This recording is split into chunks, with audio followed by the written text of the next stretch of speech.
Hello and welcome. Adita Lang here, and today we're going to discuss what's in your food. Hello. Okay, are we ready to just really delve into this and see what the magic is of additives and preservatives?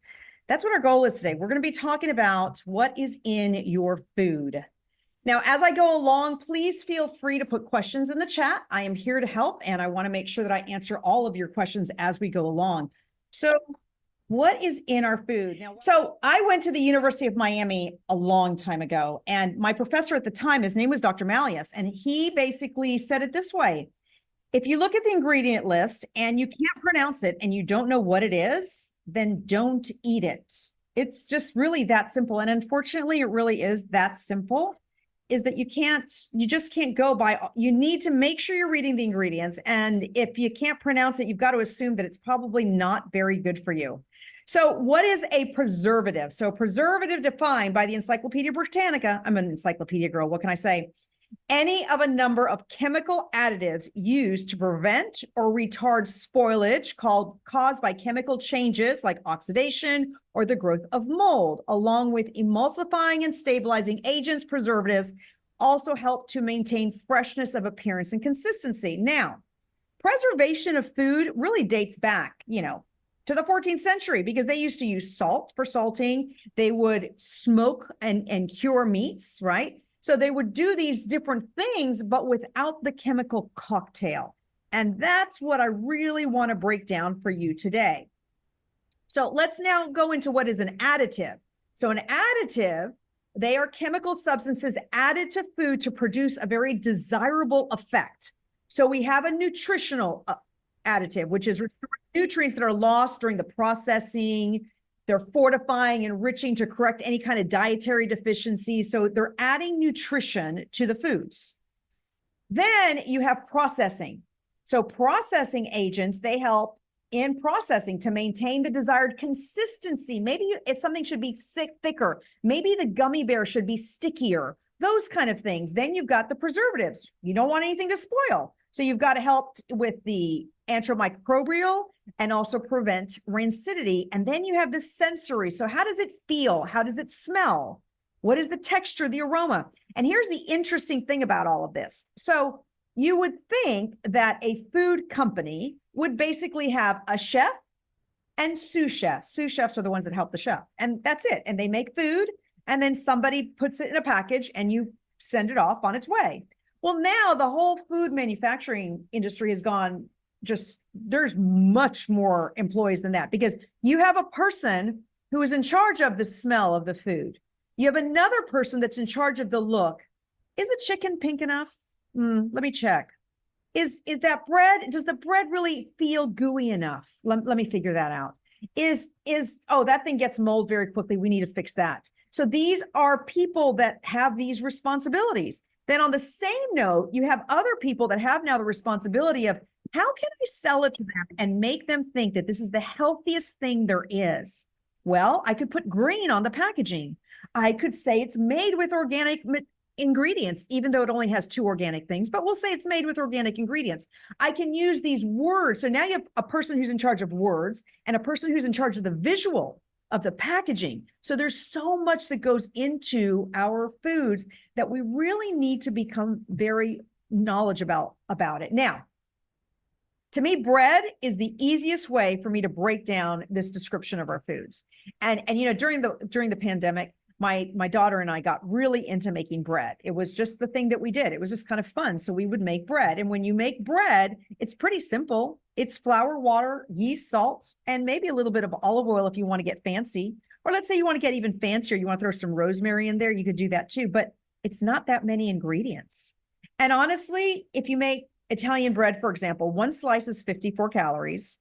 It's got 0.7 grams of fat, no cholesterol, and 117 is sodium, which the sodium, you could even minimize it if you wanted to. You just don't add that much salt, right? So when it comes to freshly made bread, it typically will last 3 to 5 days, depending on how you store it. Now, in South Florida, we have a lot of humidity, and that really is our detriment to our bread, because then that's how it gets mold, right? So we want to keep it in a very dry place. Then from there, after time, it can become dry, it can become stale, and it gets moldy. Now, if you refrigerate the bread, it gets hard and stale a little bit quicker. Can you freeze bread? Absolutely. I tend to freeze bread all the time. We're not big bread eaters. So if we buy bread, I freeze half of it because I know it's going to take us a while to eat it. Now, when you freeze it, it can last up to 6 months in the freezer. And can you bring it back to life? I'm going to give you the secret. Take notes on this one. All you do is take some water and splash it on the bread and stick it in the oven. And like within like a minute, 2 minutes, it'll thaw out and it'll feel fluffy and fresh again. Not bad, right? Okay. So we kind of broke that down, but now here's the challenge. Traditional store-bought bread. And honestly, this is one of the smaller ingredient lists that I found. I have found ingredient lists that are larger than this, that have more ingredients. Now, remember what my first nutrition teacher told me. If you can't pronounce it and don't know what it is, then don't eat it. So in this, as we're looking at this thing with all these words in it, okay, well, we know what flour is. We got that down. We know what water is. We know what yeast is. We know what high fructose corn syrup is, even though it's not very good. And we'll talk about that one in a minute. Why are they adding in wheat gluten? Isn't that already in wheat? And then soybean oil? What about olive oil? It's so much nicer. And dough conditioners? What is that, right? So you have all of these things. And then, of course, it's just a bunch of jumbled letters. There's so much going on in there. So now I want you to think about something. Remember what I told you before. And here, I can actually backtrack because this we need to know this. Homemade bread, one slice, 54 calories, 0.7 fat, 117 sodium. Now, enriched white bread, just the store-bought bread, 70 calories, 1 gram of fat, 0 cholesterol, 140 sodium. So the homemade bread is better when it comes to that stuff, right? But then, and it also has fewer ingredients, and every single ingredient, we know what it is. So let's break down some of these ingredients just a little bit more. What do the words mean? So high fructose corn syrup, it is a cheap, inexpensive, basically, form of sugar. It's linked to high cholesterol. So what happens is it's very difficult to digest. And so as we start to digest the high fructose corn syrup, it causes nicks and scratches in our arteries, and our body has to repair it by producing cholesterol. So we start producing cholesterol to repair the damage, basically, from trying to digest high fructose corn syrup. Okay. Now, on the same note, wheat gluten. So wheat gluten is a very concentrated form of gluten that makes your bread doughier. Now, if you asked a good Italian grandmother who makes bread how to make your bread doughier, she would not say wheat gluten. She would actually add in a couple of other food-based ingredients, maybe a little more olive oil. Maybe she would whip the dough a little bit more or add in more yeast, right? But in traditional sense here, they just use wheat gluten. So with that, that's really difficult to digest. And so all of a sudden we get digestive distress from that. Now you have soybean oil. That is a cheap, inexpensive form of oil. It's really difficult to digest, and it tends to be, they call it an anti-nutrient because it actually has to rob nutrition from inside our body in order to break down and digest it. So far, we're not doing too good with this bread, are we? Okay, so our dough conditioners. You have all of these words out there. One strengthens the dough, one prevents staleness. Okay, we also have a different combination of they're basically different kinds of sugars that are going to help with flavor and texture. And then we have to bleach the flour because we want it to look super white. Then to make it even crazier, you have the monoglycerides, the monodiglycerides, the distilled monodiglycerides, all those diglycerides. Those are actually artificial trans fats that do not need to be placed in the food label as a trans fat. Check that out. So it helps oil and water to mix. It creates this softness in the dough, but unfortunately, it's the biggest way of disguising trans fats from the food label.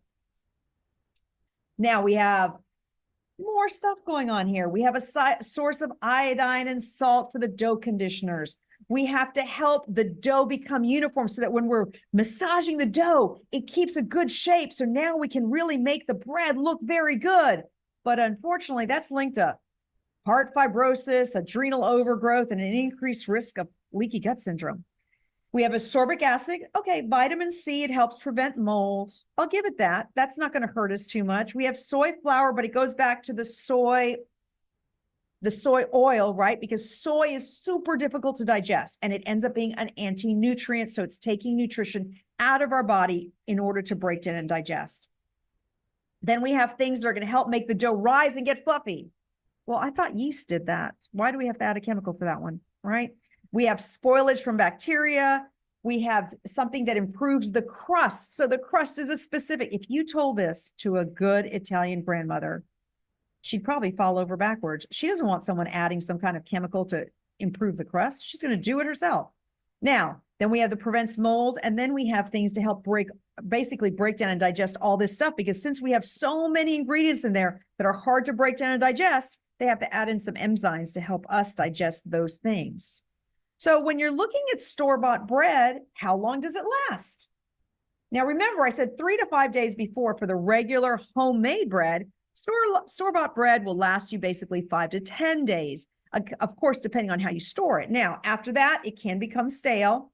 Refrigeration is going to extend the life to up to 20 days. And in the refrigerator, it doesn't necessarily, now this is store-bought bread, it doesn't get hard because it's got all those, ingredients that keep it soft. And it'll last about 20 days. And can you freeze it? Yeah, you can freeze it. Just like I told you, you could freeze the other bread. But in actuality, when you really look at it, it doesn't really last that much longer on the counter. And although it lasts longer in the refrigerator, it just has so many ingredients that I would prefer to just store to freeze the bread and then pull out pieces of frozen bread and use those in the long run. So our final outcome of all of this is that when you compare to fresh bread, the processed bread has more added sugar, salt. It's challenging on the digestive system. It's higher in trans fats, and it has, the one thing, and we didn't really mention it before, but I am going to mention it here, is that the FDA approves additives and preservatives as individuals. So as individual items, they state that they are healthy, but they do not perform the testing to determine if there's chemical interactions when they are combined. So a lot of those preservatives that we just saw in that bread that we were looking at, some of them may not interact well and cause other complications. And, again, the reality is the store-bought bread is only going to last a few more days on the countertop. So we have to start looking and weighing things out going, is that really worth it for my system? Because at the end of this, remember that your food is your fuel. It is the gasoline that gets you going. And as in a car, you're never going to put cheap gasoline into a really spiffy sports car, right? We want it to drive like the engine that it is. So we have to think about the exact same thing when it comes to our body. So let's talk about these chemical interactions. These are a couple of my, I don't want to say favorites because they're kind of icky, but they are pretty insightful. Let's put it that way. Canned tomatoes, dressings, and pickled foods. Many of them contain sodium benzenate. This enhances the flavor of acidic foods and protects foods against fungus. It's also found in sodas. Here's the challenge. Sodium benzenate plus vitamin C create benzene. This substance is a carcinogen and is known to cause cancer, according to the FDA. So if they use sodium benzenate in canned tomatoes, and tomatoes are very high in vitamin C, what does that make those tomatoes? It's kind of like one of these, word math problems that the kids do these days. That's what we're talking about right here. So that is where we become challenged. So again, from your perspective, if you want to make life easy, read the ingredients. If you can't pronounce something and don't know what it is, don't eat it and look for a different. I have found several canned tomatoes that have none of that basically have tomatoes, water, and a little bit of salt. Or maybe they might have some hot peppers in there, or they might have some other peppers in there, but there's no other chemicals in there. So you can't find it. You just have to look. Now, processed meats, sodium nitrate. We all know sodium nitrate isn't that good for us, but let's figure out why. This preserves our food. It enhances the flavor. It controls lipid oxidation, which is the fat breakdown, and it acts as a antimicrobial. Now, Challenge is sodium nitrate plus protein, as in like preserved meats, right, is carcinogenic. And again, that's a fact from the FDA, which is really kind of funny because they're the ones who approved sodium nitrate. But when sodium nitrate combined with protein, that becomes a carcinogen. So with all of this, we have a flavoring category. And so in all of this, there is a person in just about every food company that's in charge of flavoring. How can I make this taste better? And the unfortunate part is they want to make things taste better, not with fresh herbs and spices. They do it with little chemicals. Let me put a little drop of this and a little drop of that, right? So the FDA, according to the FDA, there's over 2,500 chemically derived flavor substances that are used in US and Europe. And some of the most common ones, right? And in there, if you look at that, MSG, you find that in Chinese food restaurants.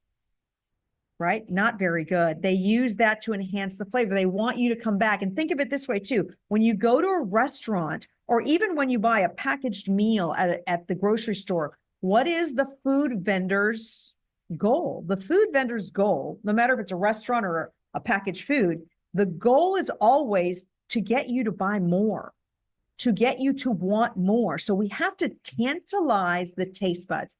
You know, years and years ago, I used to work at this really high-end spa, and we had a beautiful restaurant. It was stunning. And I remember going up there one day and ordering salmon and vegetables. And I asked the chef, he was so nice. And I said, hey, Chefy, why do you put so much salt in it? Can't we do it with a little bit less salt? And he looked at me and he goes, Adita, he goes, I want you to see all of these people. If I under flavor something, people will complain. They will never complain if I over flavor. He goes, you are very, you're more detailed oriented to the salt because you're in the health profession. But the average person, they love it. They feel that their taste buds are tantalized. And he goes, it's very important for me to do that because then I know that they will keep coming for more.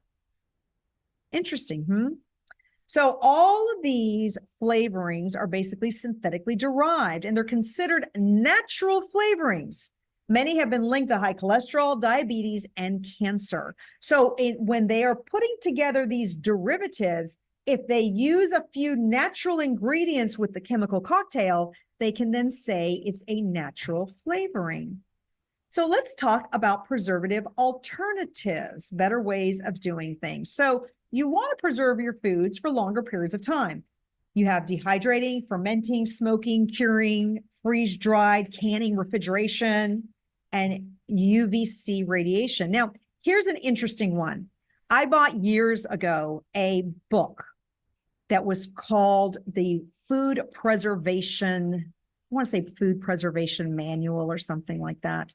And it's out of print. I love that thing. It's like a little pamphlet. And what it does is it tells you how to store your fruits and vegetables for longevity. So here's a prime example. You go to the grocery store, you buy leaves of kale. What do? The average person leaves them inside of the bag and then throws them in with the vegetables. Okay. But what happens? The leaves of kale, 2 days, maybe 3, don't they wilt? And then you don't want to use them anymore. So now you're done. So then what happens is with time, you're like, you know what? I don't want to buy kale. It only lasts 2 or 3 days. So why am I doing that to myself? Wait for it. Write this down. This is really important. Anytime you buy any leaves, I'm going to put it that way, leaves with stems, leaves. So kale, collard greens, maybe cilantro, maybe parsley, any of those kind of things. This is what you're going to do. You're going to get a glass of water.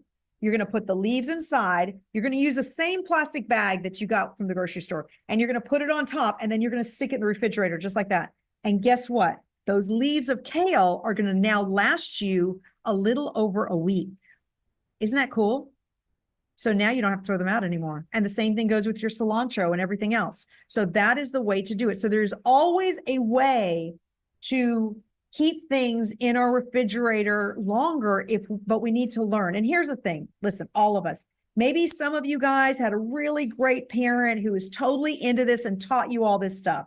but most of us didn't. My parents loved to cook, but my dad didn't know how to store the food in the refrigerator the right way. I had to learn that on my own. And I get it. We have to learn so much stuff in our life, and we're like, oh, one more thing to learn. Do I really want to do that?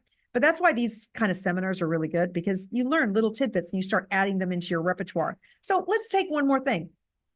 I get all my fruits and vegetables. I typically wash them almost all, and I make sure they're completely dry. They have to be totally dry before I stick them in the refrigerator. The other part is the drawers where you stick your fruits and vegetables in. I line it with paper towel, and I remove the paper towel and put new paper towel periodically, because it's helping to keep those drawers dry. When things stay dry, guess what? They don't produce any kind of bacteria or mold or anything. So we want to keep those things dry. So when it comes to our major fruits and vegetables, you can wash them, make sure they're perfectly dry before you stick them in the refrigerator. But when it comes to something like raspberries or blueberries or blackberries for that matter, we don't want to wash them ahead of time, because we don't want them to have any kind of moisture, because the minute they get moisture, they get mildew. So we want to keep them super dry. Sometimes when you look at the little box they came in, look at the box. And if it looks like it's wet in the bottom, then maybe take that and put it in something else with a paper towel in there to keep it really dry. The same as you're like, you know what? I'm going to buy a bin of spinach or a bin of mixed greens. You notice in the bin, a lot of times there's a layer of water on the top cover. You need to keep drying that off and putting in a dry paper towel, so you keep the greens as dry as possible so they last longer. See, little tiny things. Always helps, always works. Now, other ways of extending shelf life. So rosemary extract, this extends the shelf life and the heat stability of omega-3 oils. So maybe something that you're conjuring up, maybe some kind of a mixture or a dressing that you want to keep for an extended period of time, you could add rosemary extract to it. Sugar is used to dehydrate fruit sometimes. Although I prefer just a traditional dehydrator, you can also dry it out with sugar. Then you have vinegar, which is used for pickling, right? And you can do that with a huge assortment of vegetables. Celtic sea salt or Himalayan salt. These are used for soups, vegetables, dressings, and spread. And they're going to actually help keep it longer so that it preserves longer. Alcohol is used for herbal extracts. Lemon also used for dressing, dips, salads. You know, you cut an apple, and let's say you only wanted to eat half the apple, and you're like, yeah, I'll eat the other half later. So you stick it in the refrigerator. What happens? It turns brown.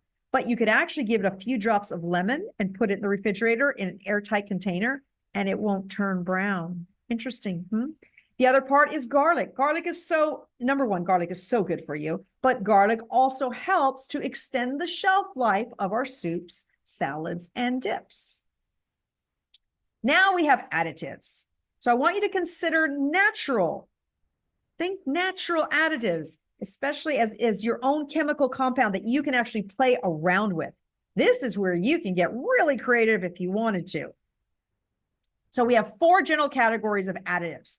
So you have your nutritional additives. Now remember, when we were talking about the chemically derived additives, nutritional additives is when they're actually adding nutrition to your foods.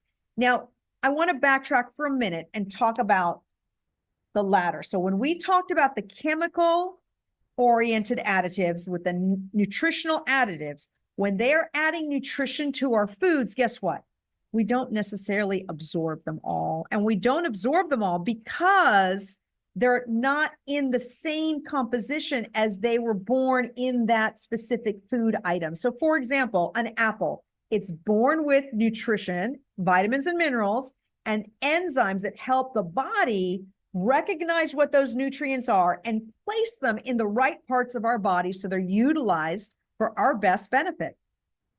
On the other hand, when something is manufactured, processed, or cooked over 105 degrees, that natural composition or combination dies off. So then a scientist comes in and says, oh, let me throw this in there and that in there. Oh, you know what? They could probably add in let's put in some extra vitamin C, just throw that all in there. So now we have this little chemical cocktail. We don't have the enzymes, the digestive enzymes to tell us where to put all this stuff. So half the time it goes out in the urine, to be honest. So we're not really keeping all those things. From a marketing standpoint, from the manufacturer, it's impressive. Oh, we've added vitamin C in there. We have added immune boosting ingredients so that you will get immune boosting effects. but you're not really absorbing all those nutrition. Now, they did add those nutrients in there, but you're not absorbing it the way you think you are, right? So now from a natural standpoint, let's talk about nutritional additives. There's something called superfoods. So superfoods are those foods that you get a lot of nutrition per bite. One of my favorites, if you've never had them, you have to have them, mulberries. Now, mulberries fresh are phenomenal, but they're really hard to get because they do get mold very quickly. So if you happen to be up north, which is really where they are, great, eat the mulberries off the tree. They're phenomenal. But from our standpoint, down in South Florida, we have to get dried mulberries.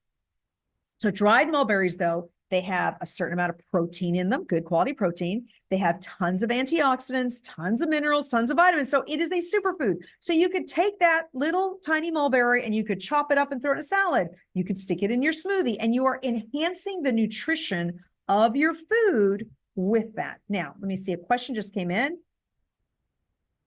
Mulberry trees grow in our region. Oh my God, that's phenomenal. And eat up because they're wonderful. They really are so good for you. So thank you for sharing that.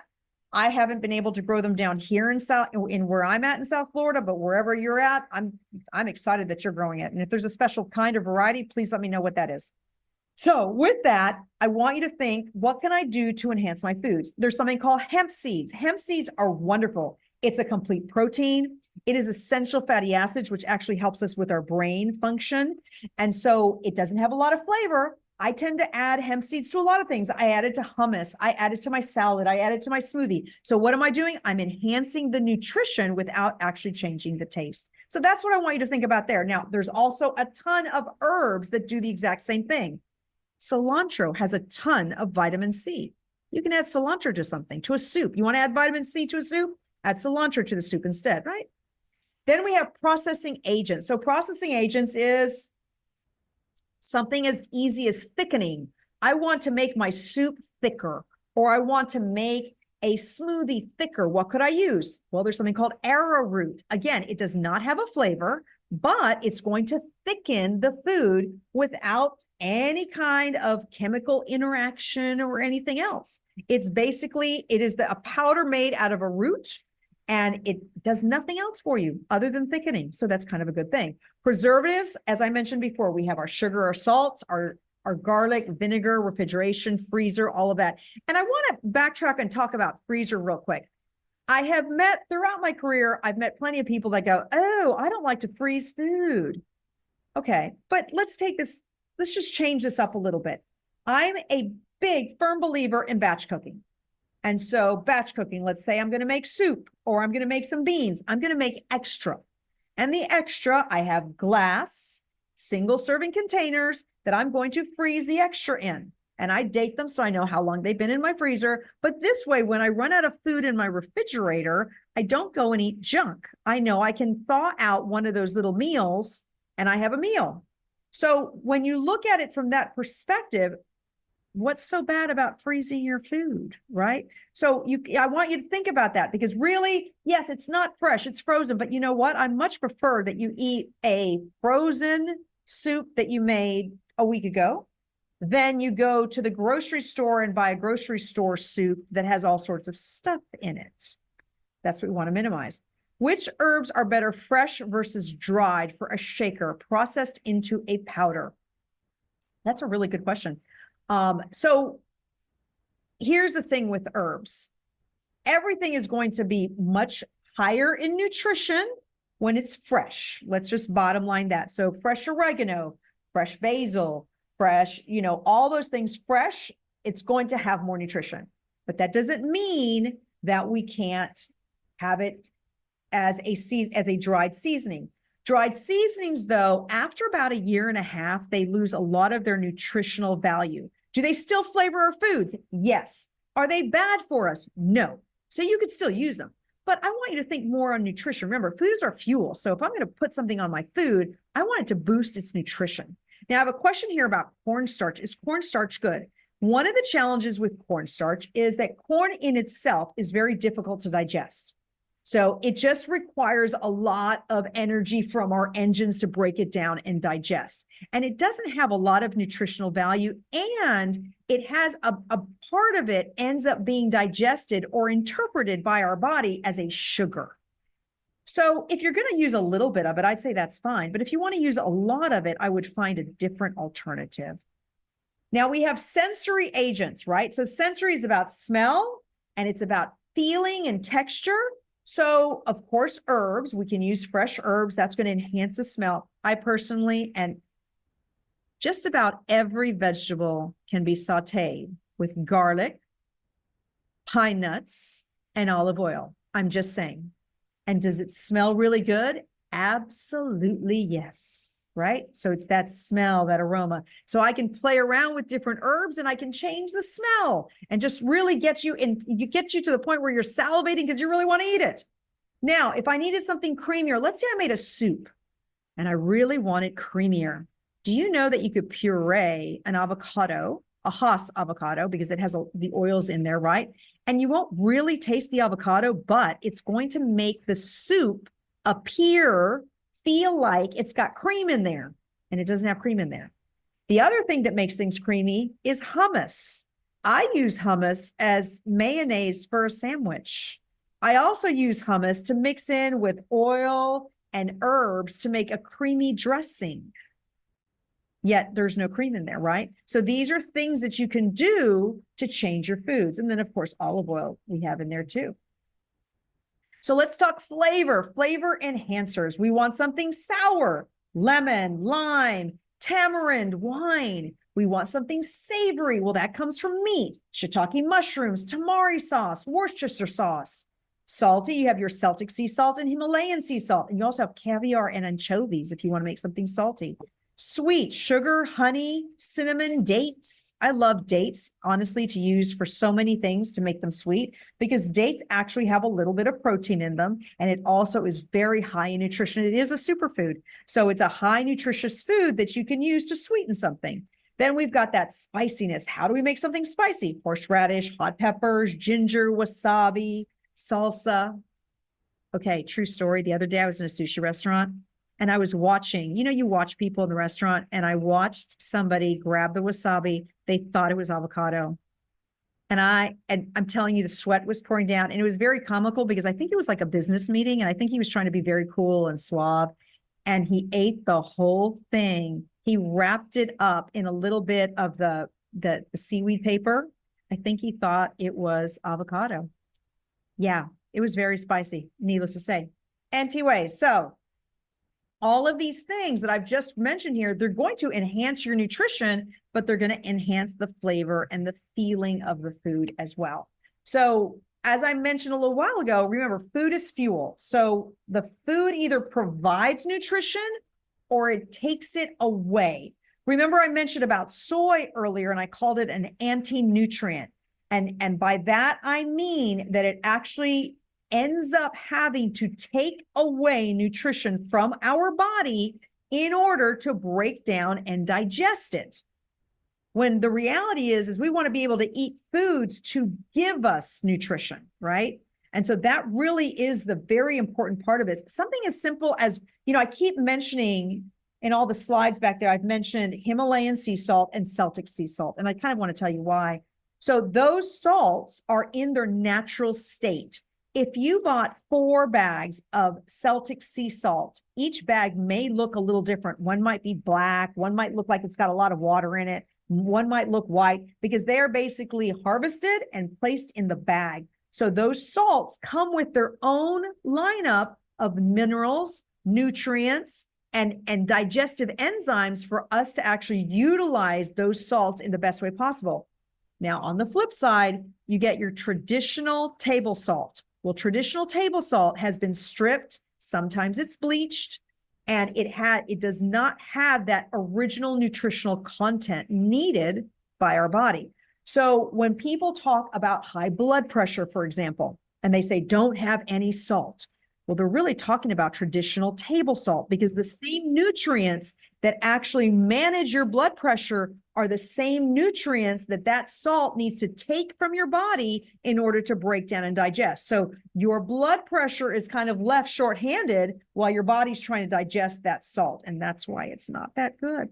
So remember, when you can't pronounce it and you don't know what it is, it's probably robbing your body of nutrition and health. I'm just saying. So let me see. I have a couple more questions here. that I want to make sure I answer. Soy in general or soybean oil? Soy in general is not very good for you. So, and here's the interesting thing about soy. So those of you who eat tofu, for example, in order for soy to easily digest, it really should be fermented. So in the fermentation process, that shell that creates the anti-nutrients is actually stripped away. Or it needs to be combined with an animal protein. As in, if you were going to have tofu, having it with a bone broth or a chicken broth is actually better than having it just with some kind of a vegetable broth. Where I know that if somebody's vegetarian, they're like, well, wait a minute, I'm eating tofu for my protein, but I'm not going to have animal protein with it. That doesn't make any sense. I get it. But unfortunately, that's the way to break through this anti-nutrient thing of the soy. If not, it's incredibly hard to break down and digest. Soy sauce is fermented, so that's a little bit easier. But soy sauce also has a lot of salt in there. So if you're going to get soy sauce, you want to get one of the more low sodium products. Should we avoid all soy products, even fermented ones at all? Honestly, from my opinion, I'm not that big on soy. Now, granted, when that shell, we're just going to call it a shell, it makes life easier, but that anti-nutrient shell is stripped away, soy has really good protein and several other vitamins and minerals. So if you want to incorporate it into your diet, you just want to make sure that it's fermented or it's combined with animal proteins. But if you don't want to incorporate it into your diet, it's not going to make that much of a difference either. You're not going to miss anything. Is there a difference between soy sauce and Bragg's liquid aminos? Yes, liquid aminos is not soy derived, but it's made from natural composition that gives you that saltiness and that kind of flavoring that you can use for your foods, yet with a big nutritional punch to it. So I would much prefer to see you use the Bragg's liquid aminos than the soy sauce. Any other questions, please feel free to stick them in the chat because I want to make sure that I get all of your questions answered. So I'm going to flip this over so that we can actually all talk to each other. But if you have any questions after this, please feel free to email me at info@aditalang.com, or if not, you can just scan the little QR code there. But I want to shift this over and talk to you. So what kind of questions do you guys have in regards to this? Because here's, again, kind of going back to this whole thing. I know that it can become tedious. The grocery store thing, I get it. I really do. But here's what I'm going to suggest to you. Now we have two options of grocery store. We can either go to the grocery store or we can order. Okay. Either way, let's play this out.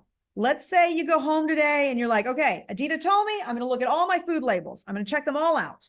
You check them all out and you place on the counter. This is what you should do. Actually, it's your homework assignment. You should place all the foods on the counter, on one counter that you can't pronounce it. There's stuff in there. You have absolutely no idea what it is. Let's put that on one counter. And maybe they're expired too. Put that over there too. Just let's move all that stuff.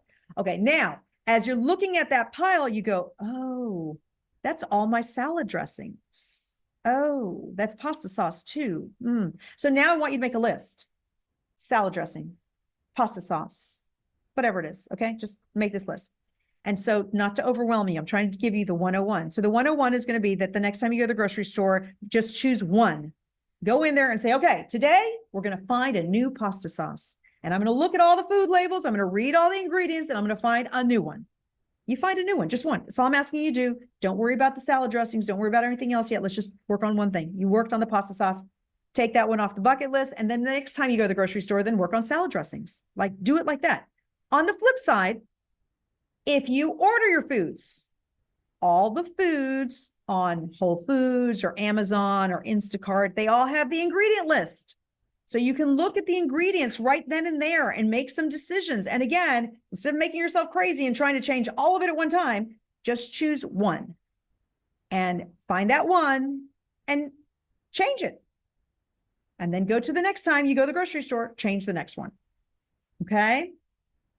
And with that here, I'm going to break down my refrigerator for you because I think this is kind of important as well. So I'm kind of like a little healthy freak. Sorry, that's just me, right? So I will buy groceries, I don't know, like on a Sunday, and my refrigerator is packed. I'm talking packed. By Friday, it's empty. I'm talking, I could clean it. It's so empty. My refrigerator is so empty. So what happens in our life here is I go through the week, right? And we eat all the fresh ingredients, all the fresh foods. I have my seasonings that I use, but that's about it. All the fresh ingredients. Maybe I'll batch cook. I'll stick some stuff in the freezer. So by Friday, I've run out of food. Now, what am I going to do? Friday, Saturday, Sunday, right? I go to my freezer and now I use that stuff. And then Sunday, I go grocery shopping again and we start all over. So your refrigerator should get empty. And I know for some people, that is a very odd statement to say. I get it. I really do. I go into clients' houses all the time and their refrigerator is stocked with processed ingredients. And the interesting thing about all these processed ingredients is that some of the things they bought because they went to the grocery store hungry and it kind of looked good. And then they didn't like the flavor, but they saved it because Aunt Betty might like it. So they saved it. And it's still there, right? So these are the things that ends up happening to us. Let me see here, a couple of questions. Which pasta sauce is good? Which canned tomatoes we should get? Just go to your store. Each store has different brands and varieties and look at the ingredients. I want to empower you. This needs to be part of like what you do when you're looking for things. Look for the ingredients. Pasta sauce, tomatoes, garlic, basil, olive oil, maybe peppers, maybe hot peppers if it's one of the spicy type of marinaras, right? But that's about it. Maybe mushrooms, but that's about it. Nothing else. Just the foods that go in there. That's it. Nothing else. So look, keep that in mind. A good alternative to pasta sauce is buying tomato sauce, adding seasonings. Yes. Pepper, Italian seasoning, garlic salt, and drizzling some olive oil and a dash of sugar to take out the acidity. Yes, that's ideal. That's perfect. It really is. And here's, listen, again, going back to, I know everybody's life is busy. We have to try to figure all this out. You could do exactly what Ratasha said. Make the pasta sauce. And if you want to do meat in there, you do the ground beef. So you make a great bolognese, right? And guess what? You can freeze the bolognese in little single serving containers to make your life easier next time. And then do it again. So that is something that you can do. Can we talk about celery as a preservative in uncured nitrate-free meat? There are arguments on both sides of the conversation. I have to be very honest about the celery thing. I am not that well versed on it. I have read some crazy stuff about the celery, so I'm not convinced, but I haven't read enough to give you a really good answer. My Bragg's liquid amino ingredient says it's from soybeans. That is why, is not fermented either. Isn't fermented? Yeah, fermented is better. Now, so here's a question in regards to the Bragg's. So Bragg's was recently purchased by, I don't know, but it's one of these commercial regular grocery store type food product companies. They were purchased, they were bought out. So I know that the ingredients are changing. So that is something that is kind of sad now that you tell me that on there. So I don't know what to tell you, but yes, I would much prefer to see you use a soy that is fermented because that's going to be easier to digest. So yes, thank you for putting that up there. Whatever questions, what other questions do we have? These are great questions coming in. And I want to make sure that we get all these things cleared up. So in your refrigerator, if you really think about this, the things that should be in there. Lemon juice is always a good thing. Or organic lemon juice, it's always a great thing to have. Oh, Trader Joe's has the coconut aminos. That's simple. Yes, that is a very good one to have. Good call, Ratasha. So lemon juice is always a good thing to have. You can use it for seasonings and spicing things up, and you can use it to kind of preserve your foods a little bit better. Then I love having tahini. Tahini is pureed sesame seeds, and that's good to make hummus, and it's good to make anything else creamy or a dressing or any of that kind of stuff.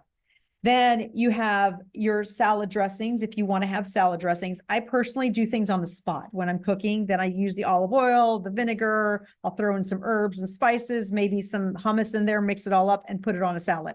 But if you want to have a salad dressing, you need to go and look in the ingredients. You want them to be very simple ingredients that you know exactly what they are. What else would you have in a refrigerator? You have beverages. Beverages is hard. Beverages, most of them have some kind of something in there that you shouldn't be drinking. So I want you to look at whatever beverage choices you have in your refrigerator. You're much better off with things that are going to go bad. So let's just take juice for a minute. Juice is perfect when it's freshly squeezed. That means you either squeezed it yourself or you saw the person squeeze it. Seriously, If the label says freshly squeezed and you didn't see anybody squeeze it, it's not freshly squeezed. It was freshly squeezed maybe a week ago, but it's not now. Okay. So freshly squeezed juice is the prime. It's got a ton of nutrition. It's really good for you. The longer it sits in the bottle, the more the sugar concentrates and the nutrients dissipate with oxygen. So then all of a sudden, I don't know, 2 weeks later, it's sugar water. So that's not a good thing. So like these little boxed apple juices and boxed orange juices and things like that, we want to make sure that we're getting them fresh. So come on, guys. I know I couldn't have just taught you everything. I'm sure that there's some questions going on in your brain right now. Feel free to put them in the chat, or you can unmic yourself and talk to me so that we can figure out how to make this easier. You know, and here is the thing. So we all have hectic lives. I get it. And sometimes some of you guys are into the kitchen. You love it. And some people are not into the kitchen. I get that. But ideally, if you would take maybe, I don't know, once every 2 years to go in and give your pantry and your refrigerator and your freezer a good clean out, it would be really helpful for everybody. I heard juice was okay until you opened, oh wait, it just disappeared, sorry. Until you open the seal. Anything to that or the new Z-Pack juice with juice freshness. So there are some juices that they take out the oxygen from inside, like when they're sealing it, they take the oxygen out and it's preserved a certain way. But the regular commercial kinds like the Tropicana and all of those, they don't. And they add in vitamin C. So a scientist adds in, and you'll see it in the food label. You'll look at the food label and it'll say citric acid and it'll say this, that, and the other. It's all in there. So you want to make sure that if you are getting juice, again, try to go for the very freshly squeezed, or that it is packaged a certain way that you know it's holding on to the integrity of its nutrients. Are there any ingredients that we can't pronounce that are actually acceptable? Does my face tell it all? No, not really. No. Well, maybe like Worcestershire sauce, because that's really hard to pronounce. So I would give Worcestershire sauce to be an ingredient that you could keep, but nothing else really. All the other ones, no. What other questions do we have? We have to make this fun, don't we? Okay. I juice and freeze in ice cube trays to prolong life and nutrients. Absolutely. That's phenomenal. That's wonderful. Yes. Gold star for that one. Sodium bicarbonate is baking soda. Yes, it is. It is baking soda. But some baking soda is made with aluminum. And that is the problem when it is in your foods. You don't know which one. I'm just saying. And aluminum is not very good for our brain cells. So I personally want to try to keep all of mine. So that's one little thing you just kind of want to look at. That's it. What other questions do I have? Come on, I'm here to help. I want to make you guys get inspired. So your homework assignment, go home, clean out the pantry, clean out the refrigerator, get rid of all those products that you really don't need in there and all the old stuff. And the day that you go to the grocery store that you're hungry and you buy all sorts of weird stuff that you decide later on you don't like it, throw it away. Really, just throw it away. Stay away from any aluminum on or in our foods. Yes. Yeah, stay away. I want all my brain cells. I want to keep every single one of them. I do. So, and I would think you do too. That's all I can say for that one, right? So clean out all the bad ingredients, then start to do it one thing at a time. Start to look at your food labels and increase more things that have all the ingredients you like. Can you please put on the slide with your contact? Oh, I can. I can easily do that. Please reach out to me because I'm here to help and I'm really good. And you can email me a question and I'm really good at answering you back. Because this food thing is complicated. I get it. And if you're not studying it, then it becomes even more complicated. And then we read something and our neighbor tells us something and, you know, our parents tell us something else. And it's a big old confusion. So I don't want this to be confusing. I found, wait, we have a couple things here. An ingredient called EDTA in beans the other day, shopping for kidney beans and pinto beans to make chili. I don't know what it is. So you could look it up. Or you could just find a different can without that. The podcast I recently listened to said that we are consuming microplastics from a huge variety of sources. I can identify fish, but what other things am I not thinking about? Well, here's the thing about microplastics. So a bottle of water in a plastic bottle. Here's what happens. A bottle of water is it's manufactured or it's bottled, right, at this plant. And then they stick it in a hot truck. It's not in a refrigerator truck. It's stuck in a hot truck. So the heat breaks up the plastic of the bottle. And so some of those plastics go into the water. Then it gets put then all of a sudden it's in a cooler in the grocery store. And then you take it and you go in the car and now it's heated up again. And so more of those plastics go in. So a lot of the things that are in plastic containers are actually leaching some of that plastic to us. Picked up other cans that just said salt, water, and beans. There you go. Exactly. What was the most surprising information you recently had yourself that makes you change your diet? How do you stay on top of the latest ingredients, issues, and warnings? So, I'm just a little different. Hold on, I'm gonna stop sharing. I'm just a little different kind of a person. A couple of things to keep in mind. And this is how I would encourage you to keep in mind. Food is fuel. So that means that the food you eat should give you the energy to do the things you do in your day.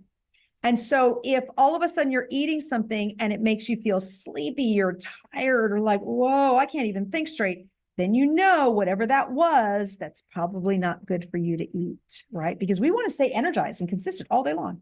So that's one step. Then the other part of this is if you eat foods and they make you feel gassy or bloated, that means you personally have an intolerance to either that food or maybe the combination of 2 or 3 foods together that just don't work for you.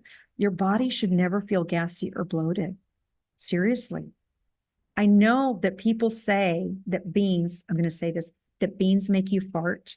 They shouldn't. You should be digesting them well. So if they do, that means there's something, it's either a spice, the way they're cooked, something that's not working for you. So you should never feel gassy or bloated.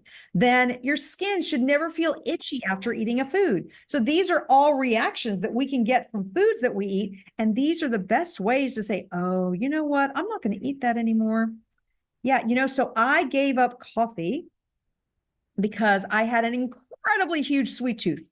It was off the charts. And a friend said to me, it's the way they produce the coffee beans and there's mold in the coffee. There was a whole story to it. And I don't want to get too complicated into that. But long story short, I stopped drinking coffee for a small period of time. And then I realized I didn't crave all the sugar anymore. So then that kind of inspired me to not drink coffee again. I haven't drank coffee ever since. So these are the things that each of us have to figure out for ourselves what works. But again, you're a finely tuned engine and you should be performing as such.